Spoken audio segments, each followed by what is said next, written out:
Well, hello friends. In this video, I will be talking regarding unitary operations, particularly and circuits. So, particularly, I will be discussing a few of the circuits. So, let's see. So, this is the circuit that I discussed in the previous video also. So, this circuit can be implemented by breaking it down into three parts. So, this was the first part, this was the second part, and this here was the third part. And then you just recognize by putting tensor products here that this is the first, this is this part. So this part is this part is this, and this part is the third part here. Okay. So in this way we can implement the circuit. The point is that why this part is the first is quite obvious, because when you put your bits by convention from this side, so you first need to act with this, and this needs to be the unitary that's acted first. So for example, I have here, and one more thing, this circuit was equivalent to conditioning on the lower bit and XOR operator on the upper bit. So let me just draw it here. So that is what it was, because it performed the transitions such that it had this operator. Well, you can check the previous video. The next circuit I will be talking about is this. This is not some special circuit, because what it does is that it takes your computational bits and changes them to the bases of entangled bits, which were the bell bases. So this is like this is a circuit which changes your computational basis, that was 0 0 0 1 1 0 1 1 to entangled bases, bell bases set. If you want to know more about bell bases, I have a video in my channel under this section, this quantum computation playlist.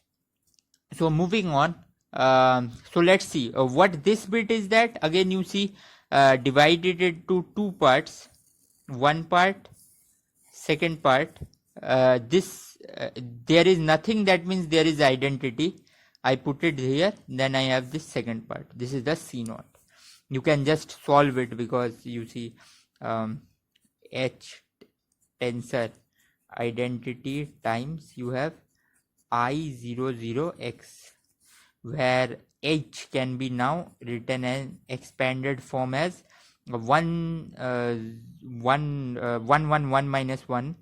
So that will just be I minus I. The tensor product, you take I00x, you will get like this. So let's do this quickly. Well, this so but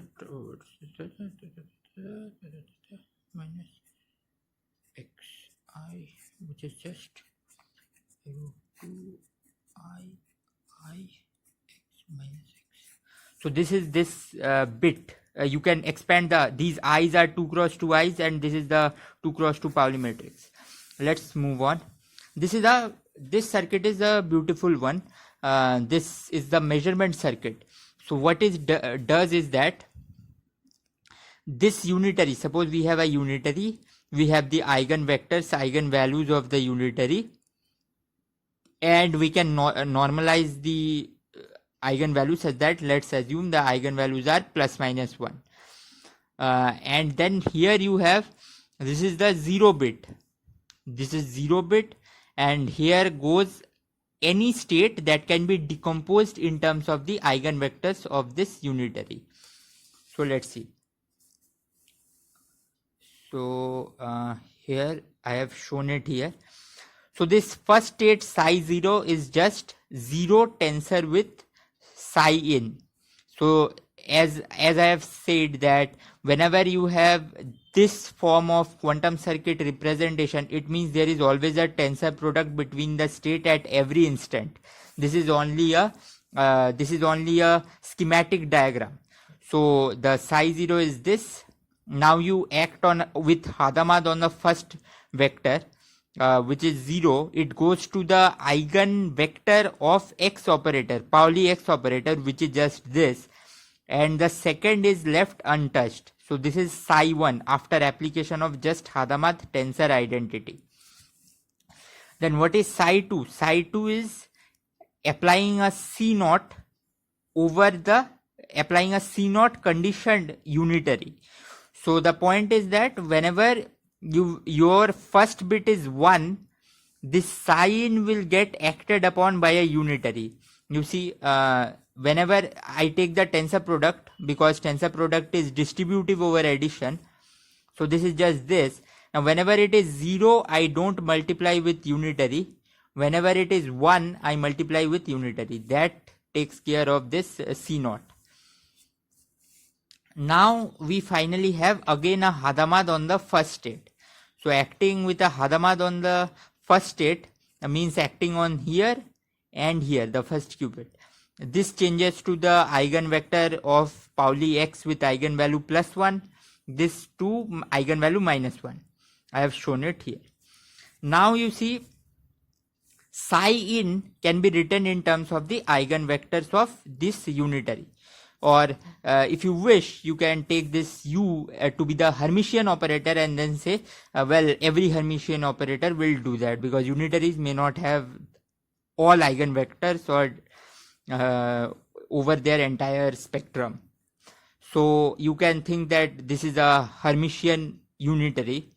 A Pauli or the Pauli matrices will also be satisfying this, whatever this circuit is implementing. So suppose I write psi int in terms of the eigenvectors of this matrix, and then if I apply the matrix to this, which is a Hermitian matrix, if it goes inside with and hits this eigenvalue, this has a eigenvector +1, which can be obtained by renormalizing if it has something else, and this has a eigenvector -1. So this gives us this. Then finally you can take this psi in and use psi in, and you can substitute it in these two positions for the psi 3, and then you get a very interesting fact, is that psi 3 is just this simple qubit, this simple tensor product in this definition. You see, you can see here, right? Now you see, now when you have obtained psi 3, you just measure your computational bit, the bit which you are in control of. So in the computational bit, just as you measure your computational bit, you see, when you measure the 0 state, automatically you get collapsed down to the A state, and when you measure the 1 state, you automatically collapse to the minus state. And this is the thing, this entire thing, this belongs to Hilbert space of that joint unitary tensor, the computational basis Hilbert space. And this collapse is like an indication that this psi 3 that we have here is an entangled state or correlated state, to be much precise. Then in the next video I will be proving these two relations. For now, I hope that this video was clear. This action of this measurement procedure is very important. I can choose this, I can remove this U and take a Hermitian matrix here if you want. So that's just it, because Hermitian matrix may not, unitary matrices may not have eigenvalues, eigenvectors. But that's all for this video.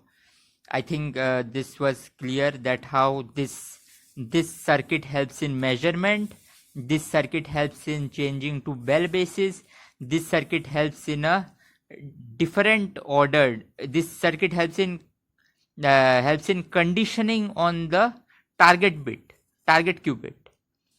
So that's all for this video. The point that we are studying these 2 cross 2 unitaries in so deep is the fact that any d cross d dimensional unitary that belongs to d cross d Hilbert space, that acts over d Hilbert space, d dimensional Hilbert space, can be broken down into smaller unitaries which are block diagonal with only 2 cross 2 unitaries with the rest of the elements 0. I may show that in one of my video. Well, okay, that's all for this video.